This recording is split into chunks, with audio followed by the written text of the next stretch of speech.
Hey guys, it's Serge here, and welcome to yet another tutorial from the anatomy sculpting series. Today I'm going to show you how to sculpt an ear.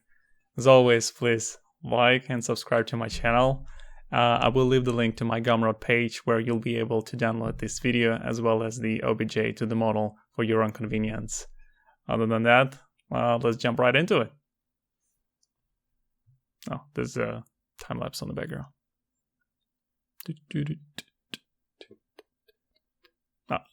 Yeah. Okay.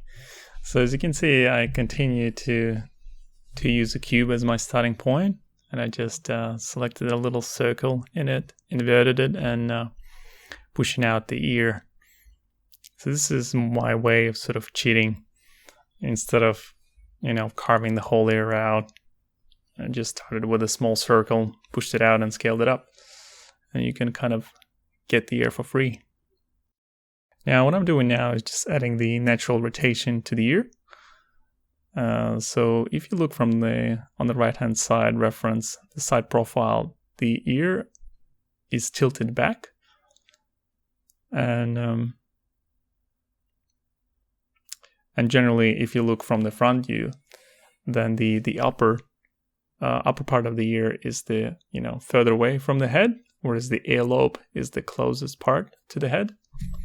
So this is what I'm doing right now.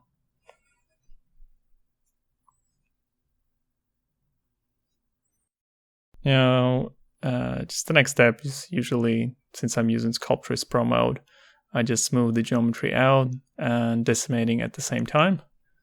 And I know I keep going on about Sculpt Pro in every single tutorial, but I really love this feature, and I caught myself thinking that I haven't been using Dynamesh in a while, and I'm sure there is a place and time for it, but in this little exercises and tutorials, I didn't really have any need for it.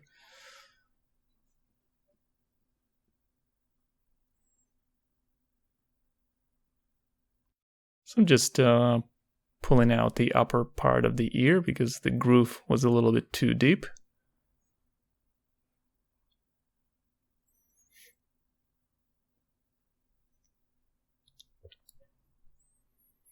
Now, just comparing with the side reference, just adjusting the overall proportions of the ear. I generally find that the ear is actually the most simple part of the head.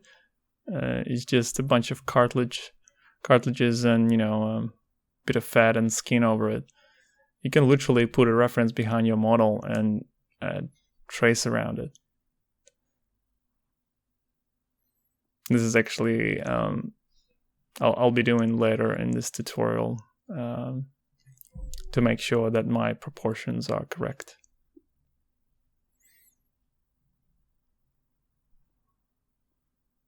But I guess my point is that you don't really need to know much about, anatomy part of the ear because it's quite straightforward.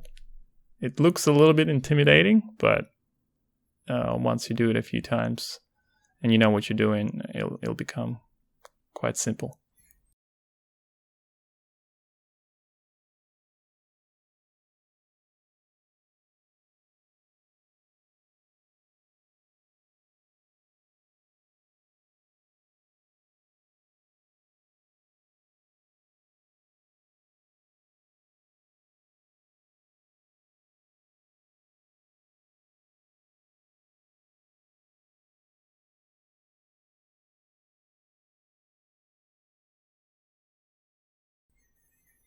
Okay, so let's check some of those anatomy references. So this is helix.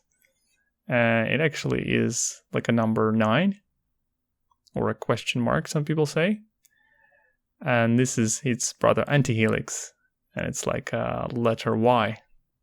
So it's quite simple to remember.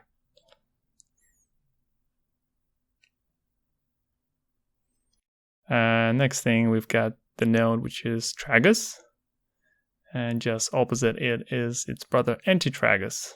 It's quite simple to remember all these names we have. They're evil brothers or sisters. The next one is the ear notch. And there's the ear hole that's hiding behind the tragus. And this is our earlobe.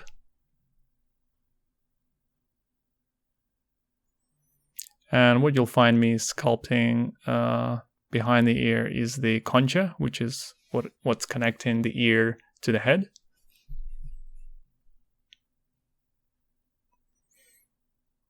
Okay, now that you know a few things about the ear and the anatomy a bit more. So what I'm doing now is just creating like an overhang. And this is quite important for when you actually apply SSI shader. So you actually have some sort of correct thickness. So the areas that are thin should be thin.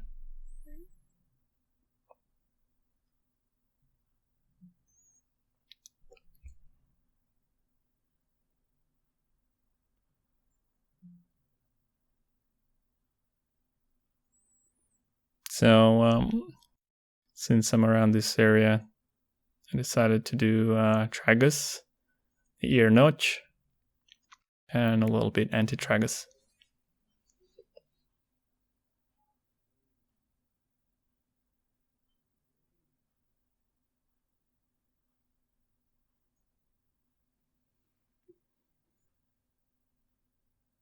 Here's our ear hole.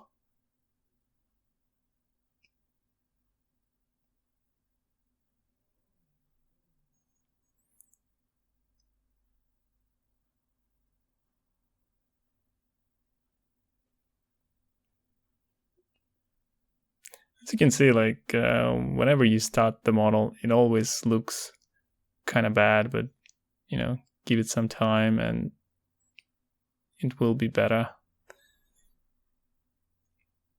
So here's the problem with Sculpt Pro mode, because when it's engaged, I can't actually turn on the backface mask on, and vice versa. So if I turn my backface mask on, then my Sculpt Pro mode wouldn't work, and that's one of the downsides that I found about it. So you will find me toggling on and off backface mask on. So now just working on this shape number 9, as you can see. So once you know this simple shapes, it's actually the ear will become quite simple.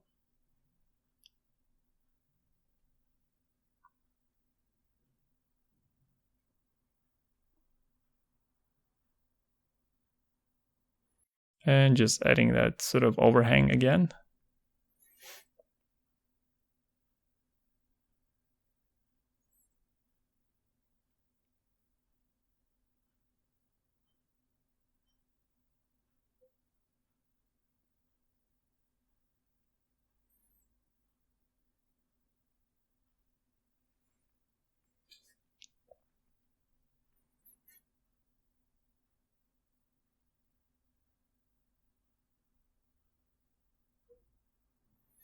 Now it's time to actually work on the Y shape.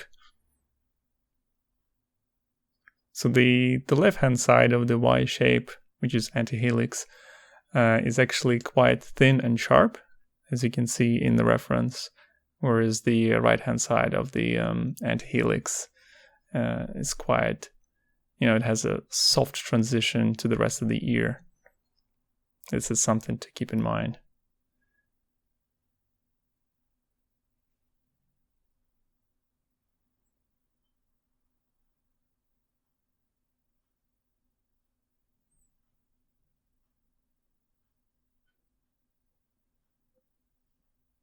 Now, if we look from the front view, the anti-helix is actually the part that usually is extending out. So this is what I'm doing right now, just masking this region, smoothing my mask, inverting. I'm just gonna push it out, comparing with my reference.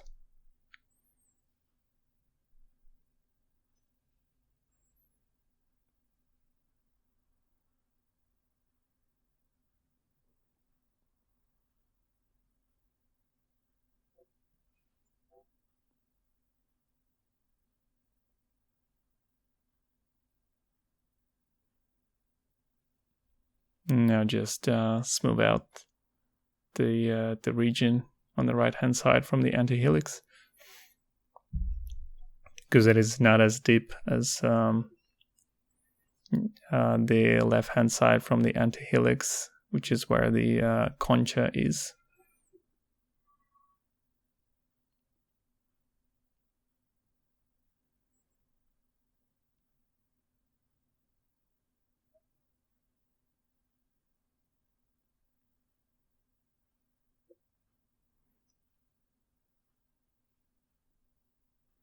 As you can see, like putting just, generic proportions of the ear and putting the shape 9 and then letter Y, and you pretty much have the ear. And I know this all the parts already there. Here in this moment, I intentionally left this problem in. I didn't want to cut it out. So I had this issue where I was trying to figure out why I couldn't move all of a sudden. And it turned out that it was because of the backface mask on. Because I'm sort of trying to figure out what in the world is going on.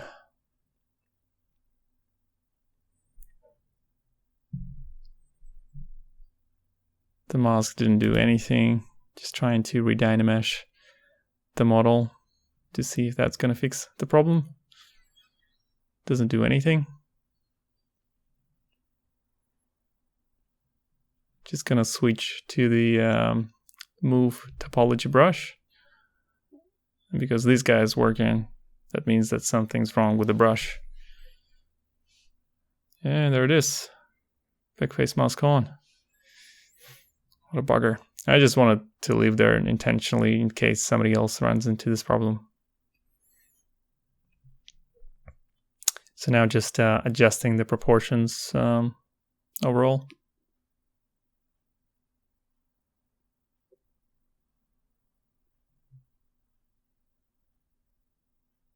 By the way, you might notice that in this tutorial I'm sort of freestyling and doing voiceover rather than sculpting and talking. I thought I'll give this a go and maybe I'll be able to concentrate on what I'm trying to say, as well as, I'm going to concentrate on the model when I'm sculpting. And let's see how that goes.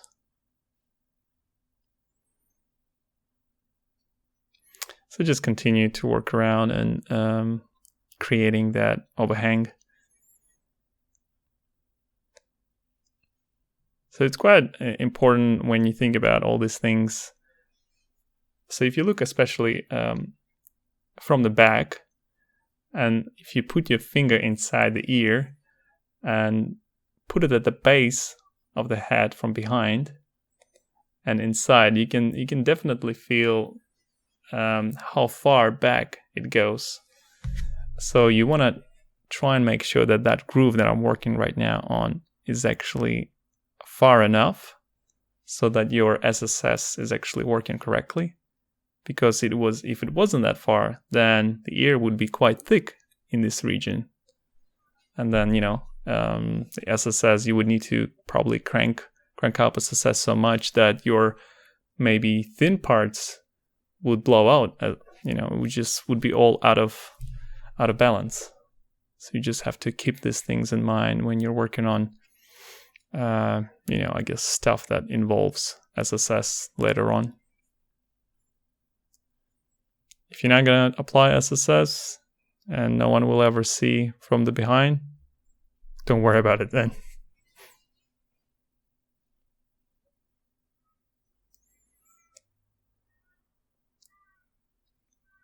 So here's me just checking if backface mask is on, because I don't want to push the geometry out from the opposite side, because when the geometry is quite thin, this is what's going to happen. Just working on that helix region, because this is helix is not only noticeable obviously from the side, but from the back as well. And working on that transition to from helix to concha.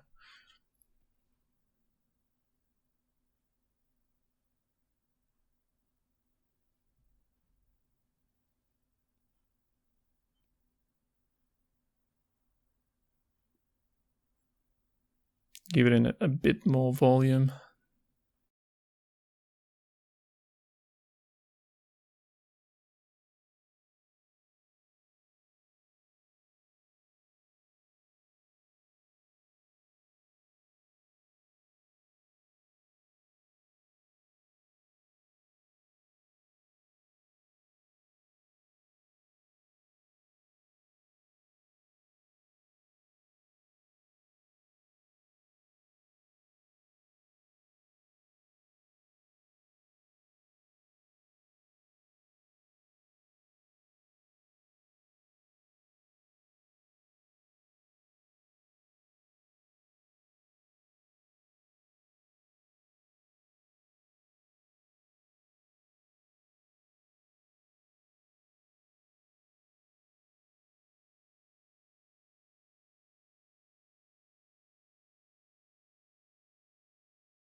Probably use this opportunity to ask if you guys, if you feel like you want me to time lapse some stages during my tutorials, please let me know in the comments down below. I'm trying to keep it real-time tutorials.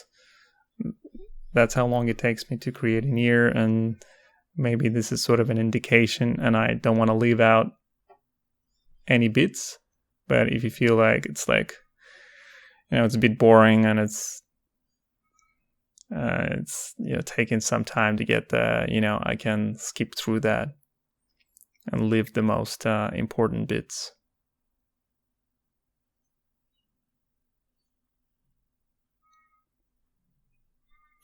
So yeah, as you can see, just literally at this time, like most of the things are there is just going around and checking the references and pushing and pulling until you get the right look and proportions.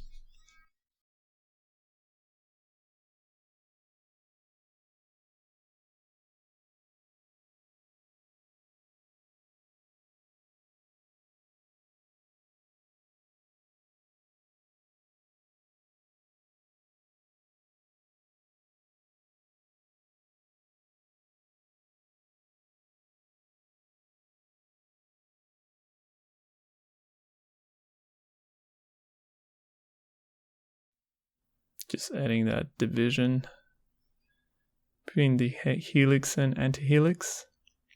And antihelix is actually the Y shape is sort of flowing past the antitragus. It doesn't necessarily connect. It sort of has its own little tail, and then the antitragus kind of connects to it from the side.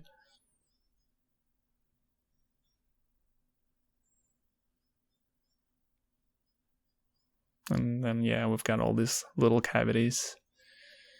And here's our earlobe, just adding a bit more mass to it.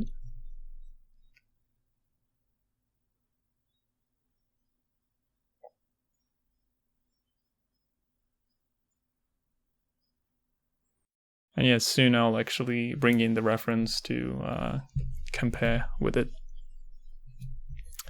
And it's probably a good time to remove the bits that we don't want, so don't distract us.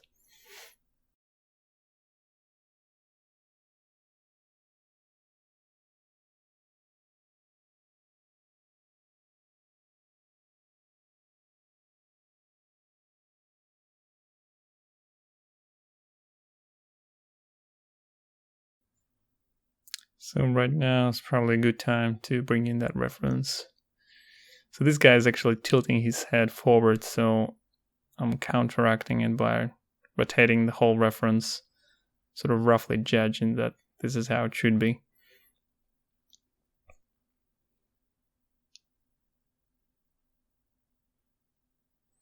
The next step that I'll do is actually go into the movie timeline and show the timeline and add that little dot. It actually records the camera view. So if I were to rotate, I would then be able to go back by just simply, clicking on that dot. So it's quite helpful when you want to readjust the model, look around it, and then go back to where your reference is. So you can see me now just readjusting the proportions of the ear. So all the things are there, but it's just subtle changes.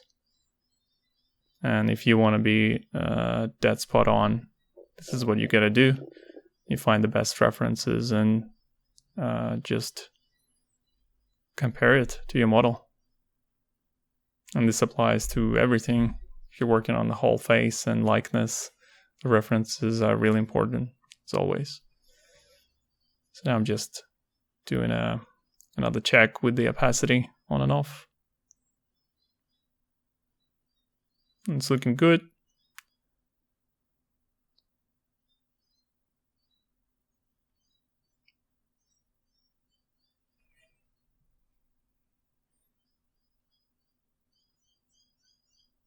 And really, this stage, it's all about just polishing and evening out little bits and pieces. And this is what you'll see me doing: carving in, making sure that I still have the overhang where it needs to be.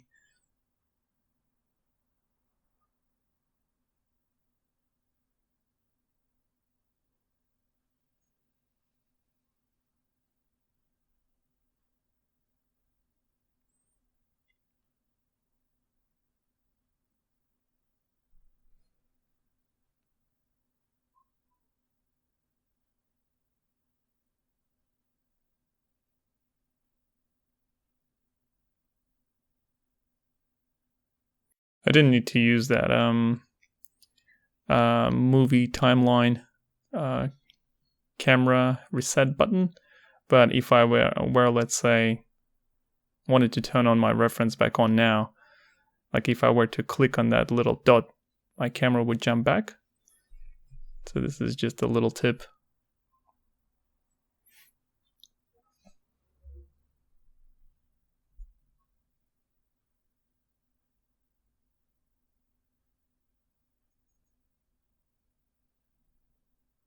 Yeah, you can see that my the cross of helix is a little bit thin.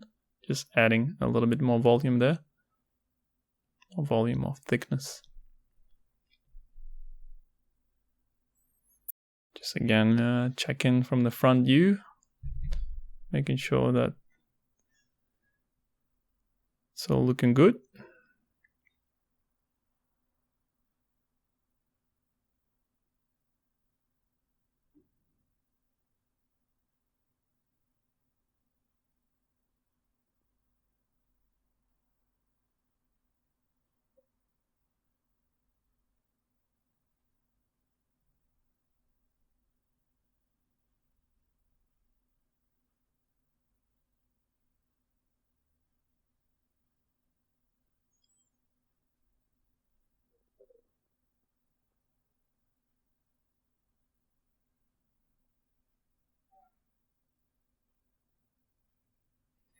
Hey, just let me know if you want to see all these little polishing touches, or if you'd rather me skip through and just speed that up a bit.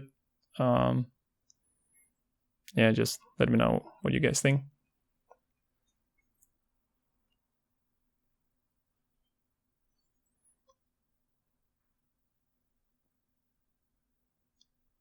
And just essentially making sure that helix is actually standing out from the back, that there is a better transition. So always there is a problem because of the back face mask is not on.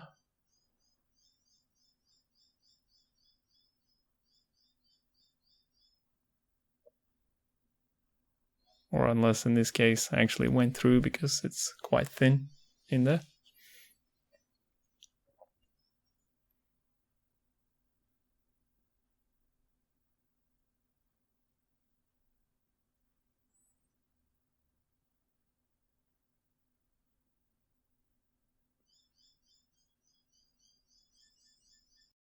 This is pretty much it.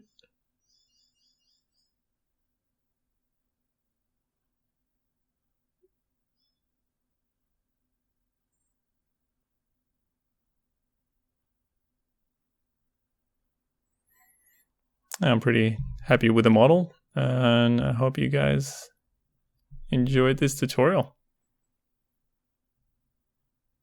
I hope you enjoyed this tutorial and learned a lot as always. Please like and subscribe to my channel if you haven't done that yet.